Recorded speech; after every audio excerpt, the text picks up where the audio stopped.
You're listening to the fourth part of The Visitor at Ward 33, a 7-part audio story for the restless, the curious, and those who find themselves wide awake when the world goes quiet. This series explores madness, memory, and the line between fiction and truth. This story is brought to you by BZBs, because some nights we don't need a product, we just need a story.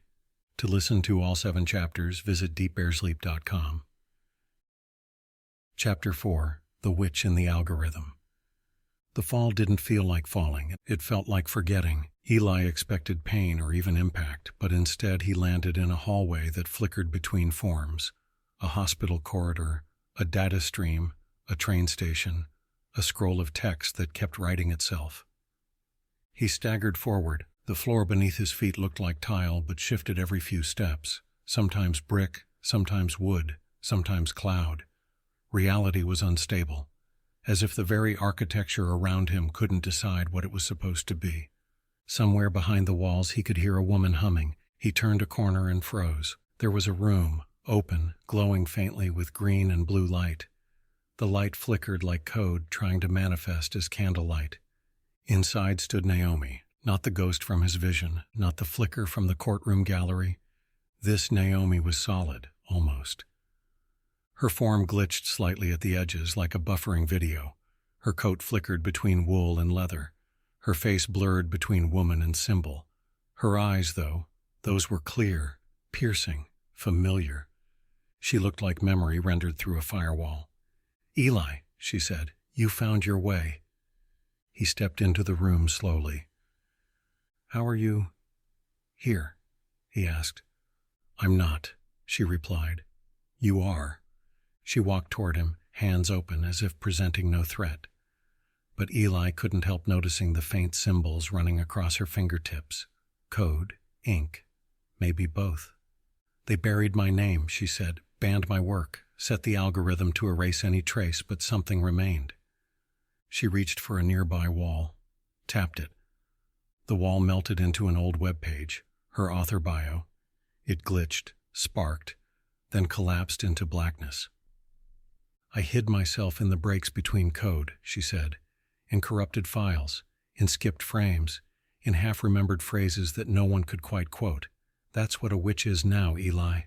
Not a sorceress in the woods, a presence that refuses deletion." He swallowed. "What do you want from me?" Naomi looked at him gently. "I want you to remember, not just me, yourself." She waved her hand and the room shifted. Suddenly they stood in a bookstore, dusty, filled with old hardcovers, smelling of forgotten paper and sun-dried fear. The sign above the counter read, "The Garden." "Before they shut me down," she said, "I left something behind. A space between spaces. I called it the Garden." "What is it?" Eli asked. "A place outside their reach, beyond their feeds, their sensors, their terms of use. It's not safe, but it's real. More real than anything they've offered you." "Why are you showing me this now?" Naomi's face changed. Fear crept in. "Because you're running out of time." A low hum filled the air, distant at first, mechanical, growing. "They found the fracture," she whispered. "The space I left, and now they're closing it."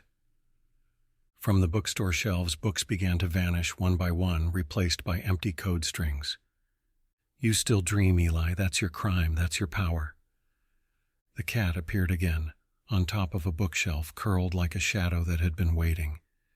Naomi moved closer, pressing something into Eli's hand. A key. Old. Metal. But not to any door he could name. "They're coming for your last dream," she said. A siren began to wail outside, digital, broken, dissonant. Naomi's form began to pixelate, her voice glitched. "You have one night to escape." She looked him in the eye one final time. "Find the garden." Then she was gone, and Eli was alone again, holding the key to a door he'd never seen. This concludes Chapter 4 of The Visitor at Ward 33. If you felt something stir, something shift, something begin, you're not alone. To continue the story and listen to all 7 chapters, visit us at deepbearsleep.com. This audio series is quietly supported by Beezy Bees. No pressure, no pitch, just natural sleep. We'll see you in the next chapter. Until then, rest easy.